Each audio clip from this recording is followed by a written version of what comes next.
ವಿರೋಧಿ, RSS ವಿರೋಧಿ. ಆ ತತ್ವದಲ್ಲಿ ಸಮಾನತೆ ಇಲ್ಲ, ಆ ತತ್ವದಲ್ಲಿ ನಮ್ಮ ಸಂವಿಧಾನಕ್ಕೆ ಅವಕಾಶ ಇಲ್ಲ. ರಾಷ್ಟ್ರೀಯ ಅಧ್ಯಕ್ಷ ಅವ್ರ ಅಪ್ಪಗೆ ಏನು ಮಾಡಬೇಕಿಲ್ಲ, ಈ ಮಗ ಏನು ಮಾಡ್ತಾನೆ? ಇವರೆಲ್ಲ ಖುಷಿ ಪಡಿಸೋದು ಯಾರೇ ಸಾಧನೆ.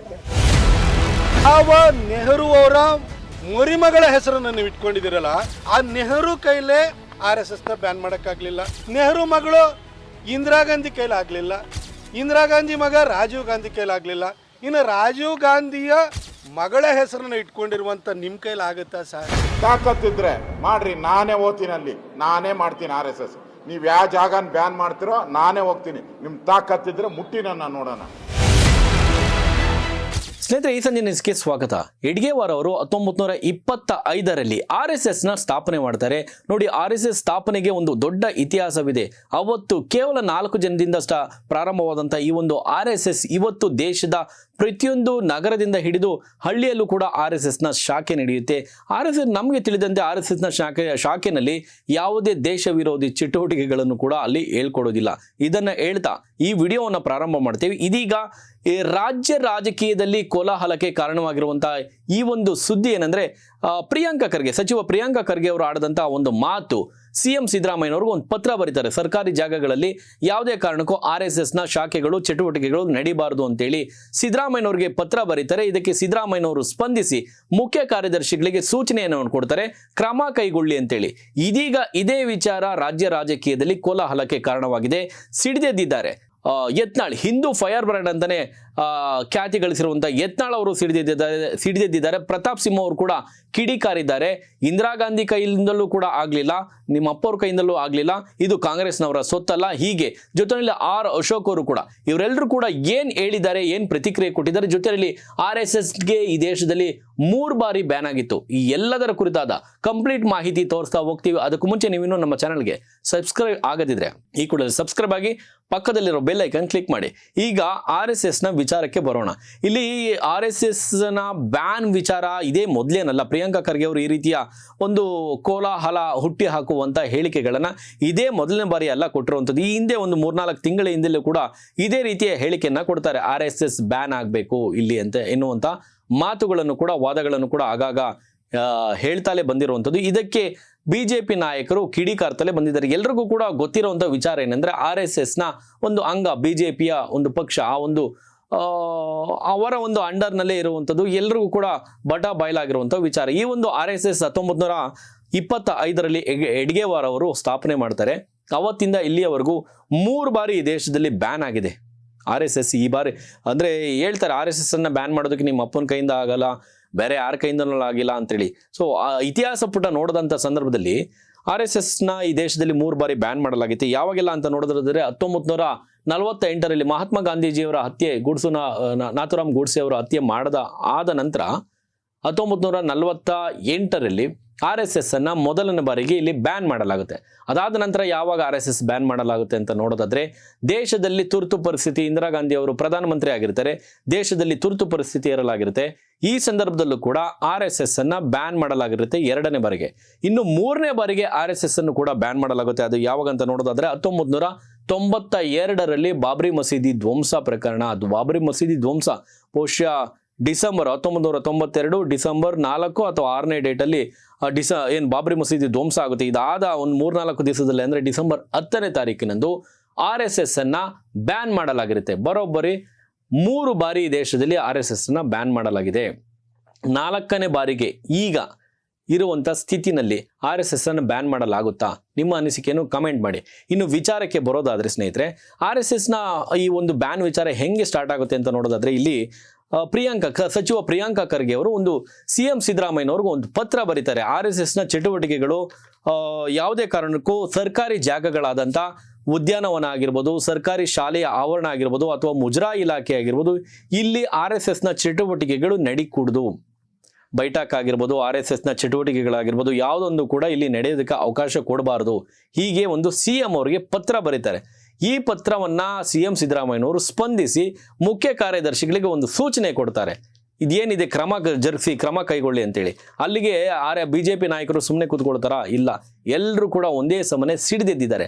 ಅದರಲ್ಲಿ ಪ್ರಮುಖವಾಗಿ ಯತ್ನಾಳ್ ಅವರು ಹಿಂದುತ್ವದ ಬಗ್ಗೆ ಬಂದಂಥ ಪ್ರತಿ ಬಾರಿ ಯಾವುದೇ ಸಂದರ್ಭದಲ್ಲೂ ಹಿಂದುತ್ವದ ಬಗ್ಗೆ ಏನಾದರೂ ಇಂಥ ಮಾತುಗಳು ಕೇಳಿಬಂದಂಥ ಸಂದರ್ಭದಲ್ಲಿ ಹಿಂದೂ ಫೈರ್ ಬ್ರ್ಯಾಂಡ್ ಸಿಂಹ ಇತ್ತೀಚೆಗೆ ಬಹಳ ಜನಪ್ರಿಯತೆ ಆಗ್ತಾ ಇದ್ದಾರೆ. ಅದರಲ್ಲೂ BJPಯಿಂದ ಉಚ್ಚಾಟನೆ ಆದ ನಂತರ 100 ಪಟ್ಟು 1000 ಪಟ್ಟು ಅಂತ ಹೇಳ್ಬೋದು ಯತ್ನಾಳ್ ಅವರ ಜನಪ್ರಿಯತೆ ಈಕ್ವಲ್ ಟು ಯಡಿಯೂರಪ್ಪನವರಿಗೆ ಹೋಲಿಕೆ ಮಾಡಿ ಇವಾಗ ಯತ್ನಾಳ್ ಅವರ ಜನಪ್ರಿಯತೆಯನ್ನು ಹೇಳ್ತಾ ಇರುವಂಥದ್ದು. ಸೊ ಯತ್ನಾಳ್ ಅವರು ಎಲ್ಲೇ ಹೋಗಿ ಬಂದರೂ ಕೂಡ ಯತ್ನಾಳ್ ಅವರ ಹಿಂದೆ ಜನವೋ ಜನ. ಇದೀಗ ಮಂಡ್ಯದಲ್ಲಿ ಒಂದು ಪ್ರತಿಕ್ರಿಯೆ ಕೊಟ್ಟಿದ್ದಾರೆ ಯತ್ನಾಳ್ ಅವರು.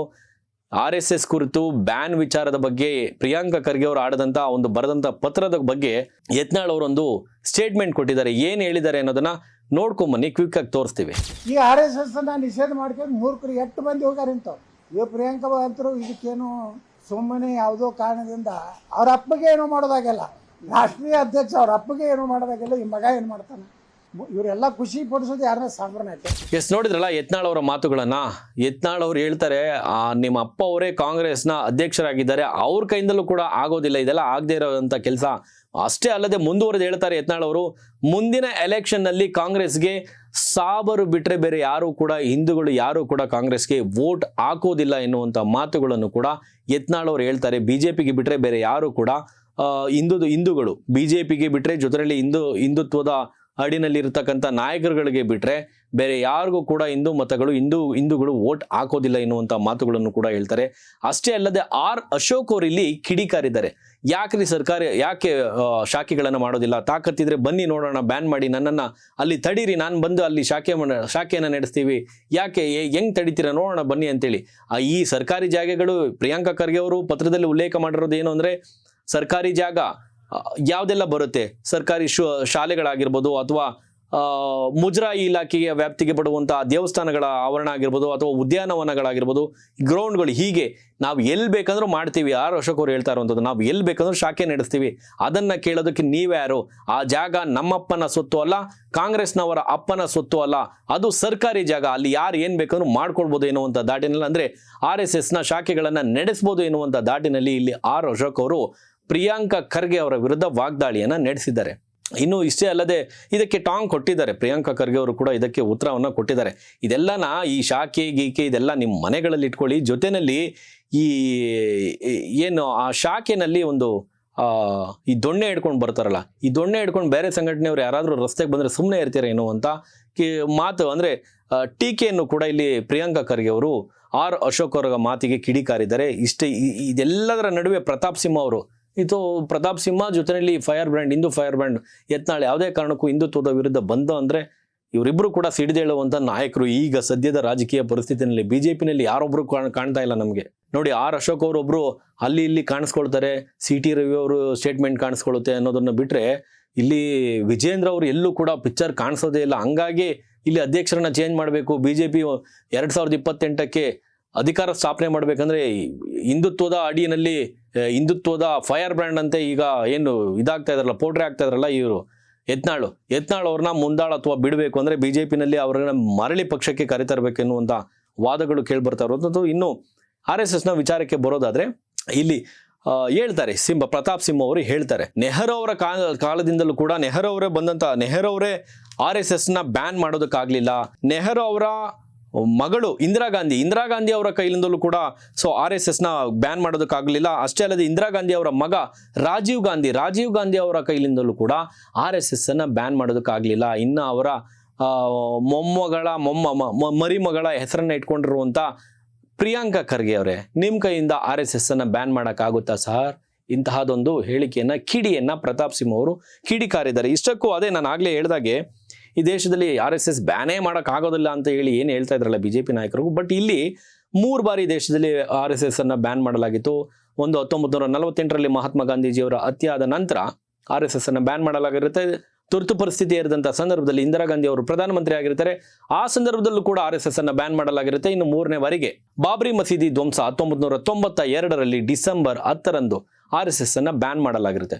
ಬಟ್ ಅವತ್ತಿನ ರಾಜಕೀಯ ಪರಿಸ್ಥಿತಿಗಳು, ಸಾಮಾಜಿಕ ಪರಿಸ್ಥಿತಿಗಳು ಬೇರೆ ಇದ್ವು. ಇವತ್ತಿನ ರಾಜಕೀಯ ಸನ್ನಿವೇಶಗಳಿಗೆ, ಇವತ್ತಿನ ಸಾಮಾಜಿಕ ಸನ್ನಿವೇಶಗಳಿಗೆ RSSನ್ನು ನಿಜಕ್ಕೂ ಬ್ಯಾನ್ ಮಾಡಲಾಗುತ್ತಾ? RSSನಲ್ಲಿ ಯಾವುದಾದ್ರೂ ದೇಶ ವಿರೋಧಿ ಚಟುವಟಿಕೆಗಳನ್ನು ಅಥವಾ ಬೋಧನೆಗಳನ್ನು ಅಥವಾ ಇವತ್ತಿನ ಯುವ ಜನಾಂಗಕ್ಕೆ ಅಥವಾ ವಿದ್ಯಾರ್ಥಿಗಳಿಗೆ ಯಾರಾದರೂ ತುಂಬ್ತಾರ RSSನಲ್ಲಿ? ಸ್ನೇಹಿತರೆ, ನಿಮ್ಮ ಅನಿಸಿಕೆಯನ್ನು RSS ಬ್ಯಾನ್ ಆಗಬೇಕಾ? RSS ದೇಶ ವಿರೋಧಿ ನಾಡ ವಿರೋಧಿ ಚಟುವಟಿಕೆಗಳನ್ನು ಏನಾದರೂ ನಡೆಸ್ತಾ ಇದೆಯಾ? ಅಥವಾ ದೇಶದ ಪರವಾಗಿ ದೇಶದ ಒಂದು ಹೇಳಿದ್ರು ಮೊನ್ನೆ RSSನ ಒಬ್ರು ಮುಖ್ಯಸ್ಥರು ಹೇಳಿದ್ರು, ರಾಮನಗರದಲ್ಲಿ ನಡೆದಂಥ ಒಂದು ಏನು RSSನ ಒಂದು 100ನೇ ವರ್ಷದ ಇದರಲ್ಲಿ RSSನಲ್ಲಿ ಮೋದಿ ಅಂತಹ ಇನ್ನೂ ನೂರಾರು ನಾಯಕರುಗಳು ಇದ್ದಾರೆ. RSSನಲ್ಲಿ ಅಂತಹ ನಾಯಕರುಗಳು ಬರ್ತಾನೆ ಇರ್ತಾರೆ ಅಂತ ಎನ್ನುವಂಥ ಮಾತುಗಳನ್ನು ಹೇಳಿದ್ರು. ಅಂದರೆ ದೇಶದ ಒಂದು ತತ್ವ ಸಿದ್ಧಾಂತವನ್ನು ಮನಸ್ಸಿಗೆ ತುಂಬುವಂಥ ಅಥವಾ ಅವರನ್ನು ದೈಹಿಕವಾಗಿ ಮಾನಸಿಕವಾಗಿ ರೆಡಿ ಮಾಡುವಂಥ ತಯಾರಿ ಮಾಡುವಂಥ ಒಂದು ಕಾರ್ಖಾನೆ ಅಂತ ಹೇಳ್ತೀರಾ ಅಥವಾ ಏನು ಹೇಳ್ತೀರಿ ನೀವು, ಗುರುಕುಲ ಅಂತ ಹೇಳ್ತೀರೋ, ನಿಮ್ಮ ವಿಶ್ಲೇಷಣೆಗೆ ಬಿಟ್ಟಿದ್ದು. RSSನಲ್ಲಿ ಯಾವುದಾದ್ರೂ ಈ ವಿರೋಧಿ ಚಟುವಟಿಕೆಗಳು ಏನಾದರೂ ನಡೆಯುತ್ತಾ? RSS ಈ ದೇಶದಲ್ಲಿ ಬ್ಯಾನ್ ಆಗಬೇಕಾ ಅಥವಾ RSS ಮುಂದುವರಿಬೇಕಾ? ಯಾಕೆ ಮುಂದುವರಿಬೇಕಂದ್ರೆ ನಿಮ್ಮ ಅನಿಸಿಕೆಯನ್ನು ಕಾಮೆಂಟ್ ಮಾಡಿ. ನೋಡ್ತಾರೆ ಈ ಸಂಜೆ ನ್ಯೂಸ್, ಇದು ಸಮಸ್ತ ಕನ್ನಡಿಗರ ಧ್ವನಿ.